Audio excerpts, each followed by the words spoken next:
जोश में आके मत बोलना कि हाँ भैया हम सबको समझ रहे हैं। नहीं, जब तक आप नहीं समझोगे तब तक समझाता रहूंगा, भले रात हो जाए इधर, लेकिन मैं आपको तब तक समझाता रहूंगा जब तक आप समझ ना आ जाए। यही सच्ची सेवा है। ये नहीं कि मैं फॉर्मेलिटी निभा के इधर से चला जाऊं, उसमें कोई सच्चाई नहीं है। ठीक है। तो कोने का सिरा, राजमिस्त्री कौन है? आपके गांव में जो मिस्त्री होता है, राजमिस्त्री, घर बनाने वाला, कारीगर। आप जब घर बनवाओगे, अपना घर बनाओगे, तो क्या कोई भी आदमी को बुला के आप घर बनवाओगे? नहीं, बनाओगे? नहीं, क्यों नहीं बनवाओगे? क्योंकि उसको घर बनाने आता नहीं। आता नहीं। आप उसी राजमिस्त्री को बुलाओगे जो सही रीति से क्या बनाता हो। राजमिस्त्री होता है, उसी को बुलाओगे आप, उसका रेट भी अच्छा होता है। ठीक है ना। जैसे राजमिस्त्री भैया है ना, ये जरा राजमिस्त्री भैया जो बढ़िया घर बनाएंगे, तो वो राजमिस्त्री भैया जो होते हैं वो बढ़िया घर बनाते हैं। उनको पता है कहाँ डिजाइन देना है, कहाँ ईंट जोड़ना है, कहाँ सीमेंट जोड़ना है, कहाँ लकड़ी डालना है, कहाँ सेंट्रिंग डालना है।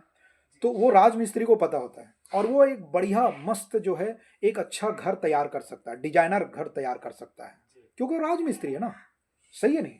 तो आप उसी को बुलाएंगे, क्योंकि उसका रेट भी रहता है। हमारे तरफ तो 600-700 रुपये रोजी है एक मिस्त्री का, राजमिस्त्री का। इधर क्या रेट है मुझे पता नहीं है, तो हमारे 600-700 रुपया रेट है एक राजमिस्त्री का। ठीक है, उसको बनाएंगे। तो यहां पर हुआ क्या, जो राजमिस्त्री लोग थे वे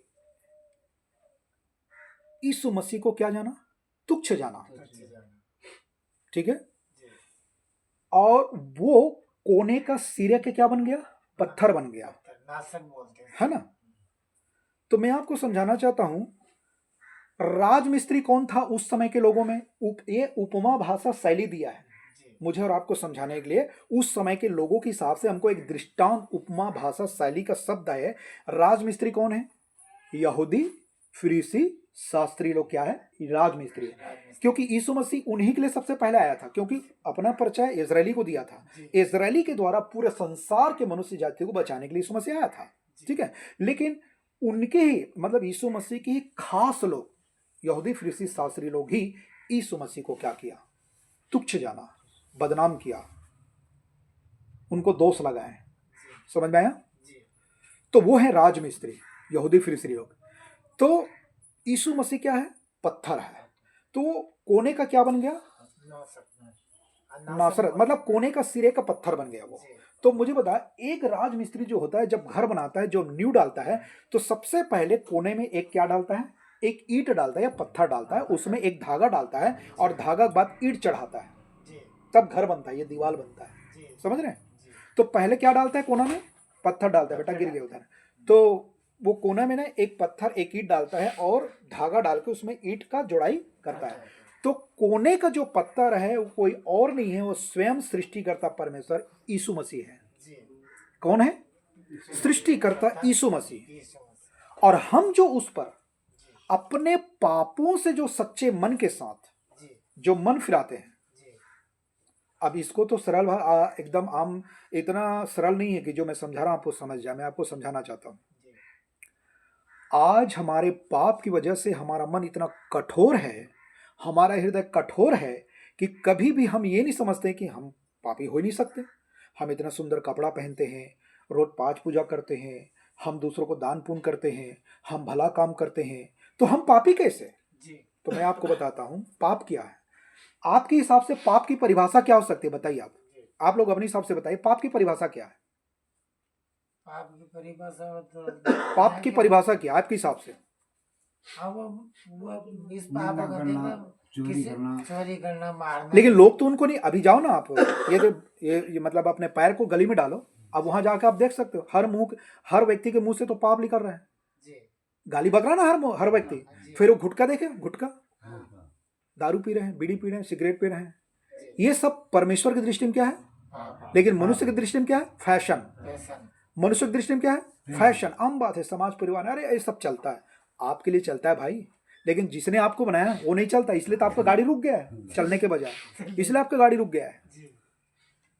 एक मोटरसाइकिल का 2 टायर होता है, जब तक दोनों टायर मजबूत है, हवा है, तब तक उसको आप दौड़ाओगे। लेकिन एक टायर यदि पंचर हो गया, आप दौड़ा नहीं पाओगे, उतरोगे और उसको पैदल चलाओगे। समझ में आ रहा है? तो आपके आत्मिक जिंदगी आपको दौड़ना है, तो परमेश्वर का होना, परमेश्वर में विश्वास करना बेहद जरूरी है। बिना परमेश्वर के आप कभी भी स्वर्ग नहीं जा सकते, चाहे कुछ भी कर लो आप। बिना यीशु मसीह के मनुष्य जाति के पापों की क्या नहीं है, क्षमा नहीं है। क्यों? क्योंकि यीशु मसीह ही एक सच्चा परमेश्वर है। यीशु ही क्यों? यीशु भी नहीं, भी मतलब बहुवचन हो गया, भी मतलब वहु वहु वहु वहु सब एक है। अरे सब एक होते तो हम जेल क्यों जाते मार खा के? यदि सब एक होते तो हम क्यों इतना मार खाते? बताइए, सब एक होते तो हम कुकुर्मी के जैसा क्यों दुख उठाते सच्चाई के लिए? क्या हमको परमेश्वर ने बुद्धि नहीं दिया है? क्या हम अपने घर का जो करना था वो नहीं करते थे? क्या हम इंडिया घूम के नहीं बैठे? क्या हमको दूसरे धर्म का ज्ञान के पुस्तक का पता नहीं है? हमारे पास घर में तो लाइब्रेरी है, पूरा हर धर्म की पुस्तक है हमारे पास। तो हिंदू का, मुस्लिम का, सिख, ईसाई का, सब हमारे पास किताब है, बाइबल भी हमारे पास। ऐसी पास्टर नहीं बनाए हम। प्रिय दोस्तों, आपको कोई ऐसे शक्ति जो आपके पीछे में आपको जो भरमा रहा है, उस शक्ति का नाम है शैतान। यही कड़वा सच है। यदि आपको चंगाई चाहिए, शारीरिक चंगाई, आत्मिक चंगाई, घर में शांति चाहिए, पति पत्नी में सही संबंध चाहिए, माँ बाप में प्यार चाहिए, भाई बहन में प्यार चाहिए, उन्नति चाहिए, एक सामर्थ्य जीवन चाहिए, स्वतंत्र जीवन चाहिए, जिस परमेश्वर ने आपको पैदा किया है, जिस परमेश्वर ने आकाश पृथ्वी बनाया है, वे ही आपको दे सकता है। दूसरा कोई आइडिया नहीं है।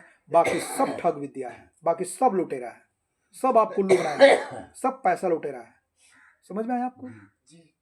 वो आपको बड़े बड़े अभी यूट्यूब में, मोबाइल में मोटी स्पीकर लोग आते हैं और तरह तरह के ज्ञान देते हैं। घर कैसे बनाना है, पत्नी कैसे रखना है, बच्चे कैसे पैदा करना है, नौकरी कैसे करना है, पैसा कैसे कमाना है। ये सब शैतान का लालच है। कभी उसने कभी ये सिखाया कि आपके अंदर में पाप है? कभी उसने सिखाया सच्चे परमेश्वर को जानो, पाप से मन फिरा? यदि वो ऐसा कहेगा, उनके सभा पूरा खाली हो जाएगा। सच नहीं बताएगा आपको, आपको गुमराह में डाल डाल के लपेट के बांध के रखेगा वो, ताकि उनके सभा खाली ना हो।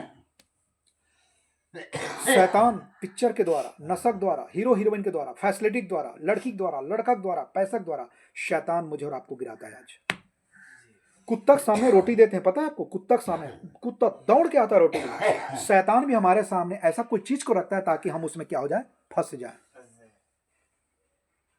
मछली पकड़ने जाते हैं, देखें कैसा हम उसमें चारा डालते हैं, मछली आता है। वैसा ही शैतान हमारे बीच में चारा फेंकता है और हम उसके जाल में फंस जाते हैं। यह है शैतान का काम। एक आदमी, कोई और शॉर्टकट रास्ता नहीं है इस संसार में। याद रखिए, चाहे मेरे बात विश्वास करो ना करो, यही सच्चाई है। केवल यीशु मसीह ही।